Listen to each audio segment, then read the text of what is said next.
What if I told you that the one most powerful thing you could do today to reduce your risk of falling, more effective than any balance device, any non-slip socks, any bathroom grab bar, is not something you purchase, not something you set up, and not a brand new exercise program?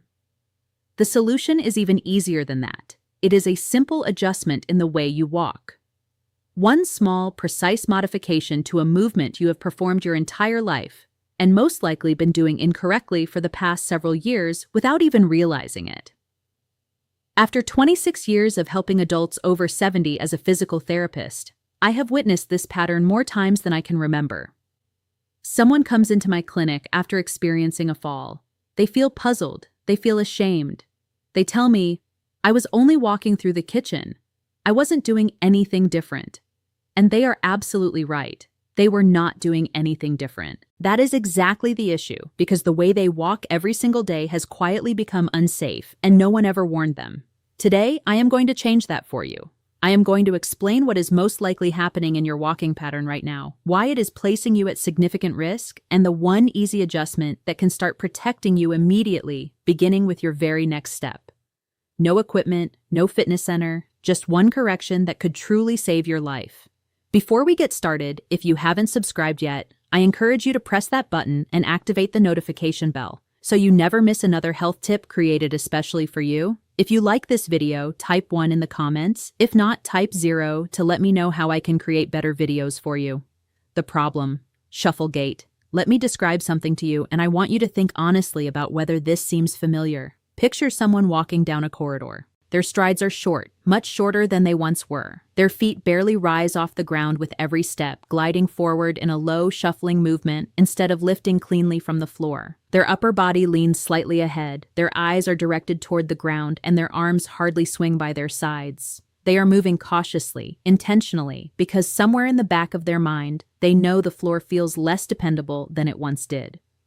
This is known as a shuffle gait, and it is one of the most common walking patterns I observe in adults over 70. It develops little by little, so gradually that most people never notice it happening. What begins as a bit of caution after a near fall slowly becomes a habit. The strides become shorter, the feet stop lifting, the posture leans forward. And what feels like careful, safe walking is actually one of the highest risk movement patterns your body can develop. Here is why. When your feet shuffle close to the floor, any uneven spot on that surface, the edge of a rug, a slight bump in the flooring, a crack in the pavement, instantly becomes a tripping hazard. There is simply not enough space between your foot and the ground for anything to go wrong without it becoming a serious problem. And because your strides are short and your weight is already shifted forward, the instant your toe catches something, your body has no time and no space to recover. The fall happens before you even recognize you are falling. A shuffle gait also points to something deeper. The muscles responsible for lifting your legs, your hip flexors, your glutes, your core, have weakened through lack of use. And the neurological communication between your brain and your legs has become slower. The encouraging news is that both of these issues can improve. And it all begins with one adjustment. The one adjustment: heel strike. The change I want you to make is this. From this point on, every step you take should start with your heel.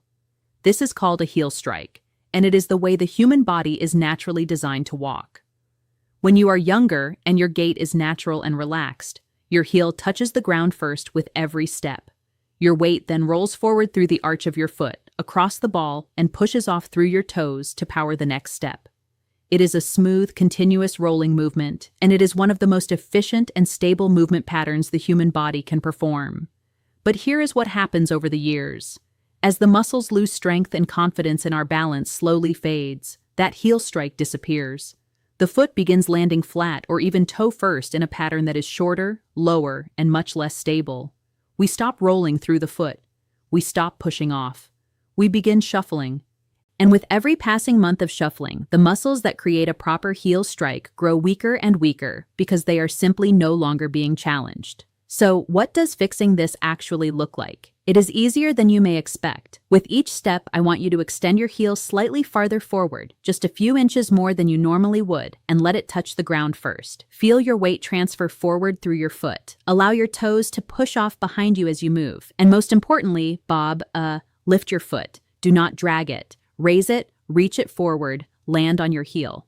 When you do this correctly, several things happen at the same time. Your stride length naturally increases, improving your balance and forward movement. Your foot clears the ground properly, removing the risk of catching on uneven surfaces. Your posture automatically improves. The heel strike brings your weight back into a more upright position instead of that forward-leaning shuffle, and your hip flexors, glutes, and core are suddenly being activated again, helping rebuild the very strength that keeps you from falling. One change, one adjustment, but it sets off a chain reaction throughout your entire body that begins working in your favor instead of against you with every single step. Now let me show you 5 exercises that will help this new walking pattern become natural, automatic, and strong. Exercise 1. Conscious heel strike walk. Why it matters. Before anything else, you need to practice the heel strike itself, slowly, intentionally, and with complete awareness. Most people who have been shuffling for months or even years have genuinely lost the movement pattern of a proper heel strike. The neural pathway responsible for creating it has faded through lack of use. This exercise rebuilds it by encouraging your brain and your legs to repeat the movement correctly, one repetition at a time, until it gradually becomes automatic again. How to do it. Find a clear hallway or a long open area beside a wall.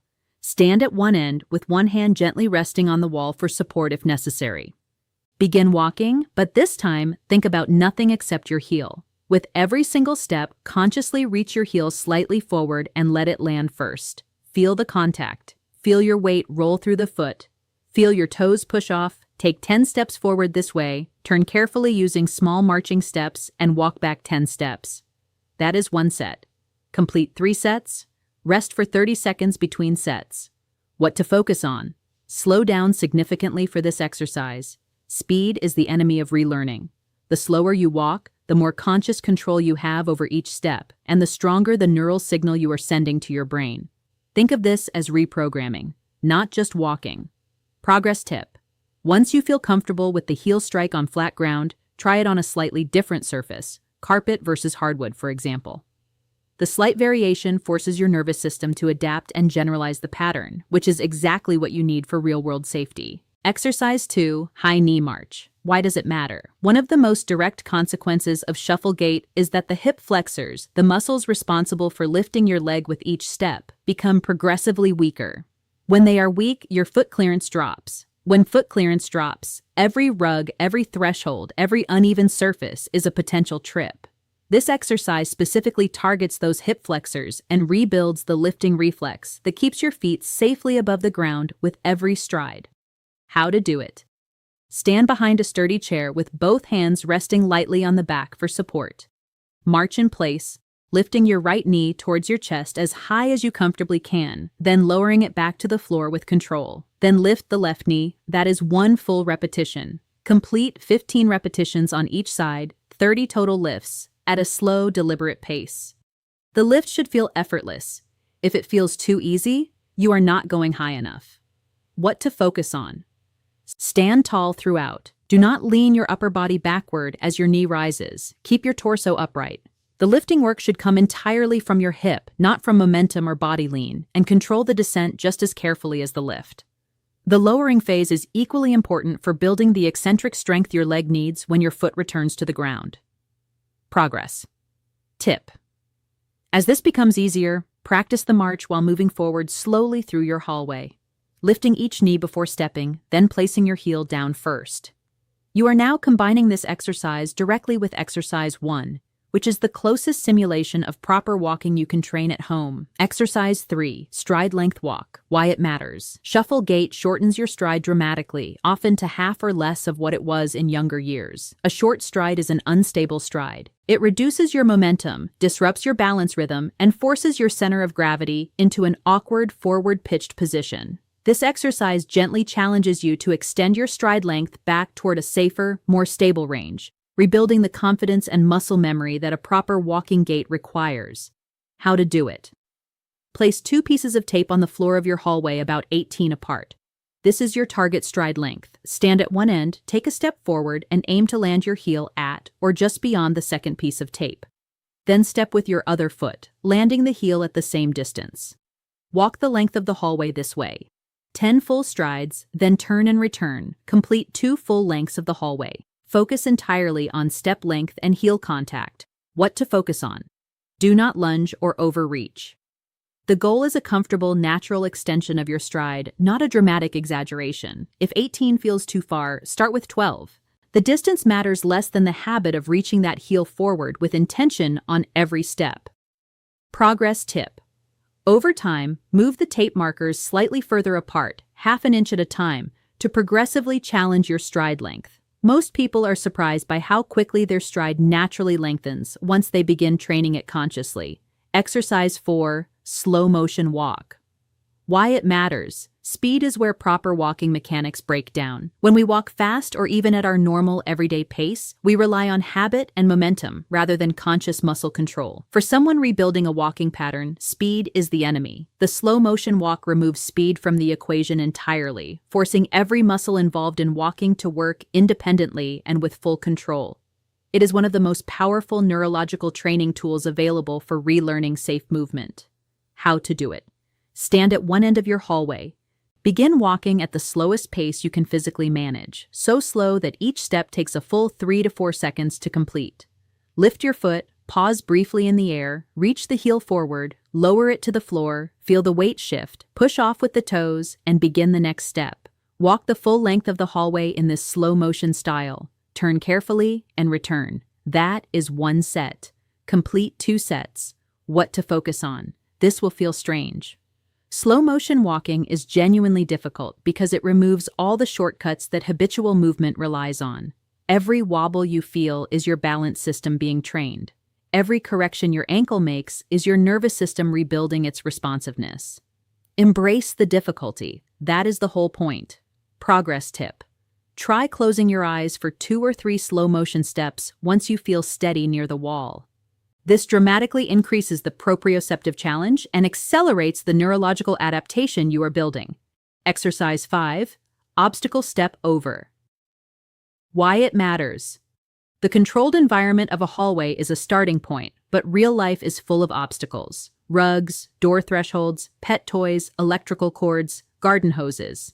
Every one of these is a potential trip hazard for someone with shuffle gait and low foot clearance. This exercise trains your brain and your legs to detect an obstacle, lift the foot high enough to clear it, and land safely on the other side, which is the exact sequence your body needs to execute in a fraction of a second when real life presents the same challenge. How to do it. Place a pool noodle, a rolled-up towel, or a similarly soft, lightweight object on the floor of your hallway. It should be about 4 to 6 inches high. Stand a few feet back from the obstacle with a wall or chair within reach for support. Walk toward the obstacle at a normal, controlled pace. When you reach it, lift your right foot deliberately, high enough to clear the obstacle with room to spare, and step over. Then lift your left foot and clear the obstacle completely. Continue walking a few steps beyond it, turn carefully, and return stepping over the obstacle again. Complete 5 passes in each direction. 10 total step-overs. What to focus on. Do not rush as you approach the obstacle. Slow down slightly as you get close. Pick your foot up early, well before you reach the object, and make a conscious, confident step. The goal is to train your brain to recognize an obstacle, respond in advance, and execute the clearance with control rather than panic. Progress tip. Once this feels easy, try varying the height of the obstacle. Slightly higher 1 week, a different texture the next. You can also practice stepping over it while carrying something light in one hand, which is a more accurate simulation of the way real-life trips tend to happen. Important safety warning. Before you begin practicing any of these exercises, I need you to take this seriously because your safety is everything. If you have recently had a hip or knee replacement or been treated for plantar fasciitis or any heel condition or have been told by your doctor to avoid weight-bearing exercise, please speak with your physician or physical therapist before attempting these movements. Some exercises may need to be modified for your specific situation. Always practice near a wall, countertop, or sturdy chair. Never rush these exercises. Wear non-slip footwear or go barefoot on a safe surface. And if at any point you feel sharp pain, dizziness, or anything that does not feel right, stop immediately. There is no movement here worth risking your safety over. Progress at your own pace and trust your body to tell you when it is ready for more. Closing. Over the last several minutes, you have seen how numbness and tingling in the legs and feet after 70 is not something you have to accept as permanent. It begins with waking up the smallest muscles, the ones in your toes, your arches, and your ankles. Then it moves upward through the ankle joint, the calf, and the full lower leg, rebuilding the circulation pathways that keep your nerves nourished and alive. Each exercise in this routine builds on the one before it, exactly as the body prefers to heal. The seated toe and ankle wake-up sends the first signal. The ball massage drives blood into the smallest vessels. The heel-to-toe weight rock reconnects your nervous system to the ground beneath your feet. The towel toe curl rebuilds the intrinsic strength that most people lose silently over years, and the controlled heel raise brings everything together into one movement your body can rely on every single day. When these exercises are practiced consistently, not perfectly, but consistently, the changes are real and they are lasting. The nighttime tingling that wakes you up begins to ease. The morning numbness that makes those first steps feel uncertain resolves more quickly. The heavy, disconnected feeling in your feet gives way to something that feels more like solid ground again. Circulation improves, not through intensity, but through patience and repetition. Small movements done daily send a clearer message to the nervous system than aggressive workouts done once a week. The body responds to what it is reminded of every day, and these exercises are that daily reminder. The long-term benefit reaches far beyond physical comfort. Healthy nerve function and strong leg circulation protect your balance. They reduce the fear of falling that quietly steals confidence from so many older adults. They preserve the ability to walk to your mailbox, climb your own stairs, play with your grandchildren, and move through daily life without constantly wondering whether your legs will hold you. That kind of independence is not a small thing. It is everything.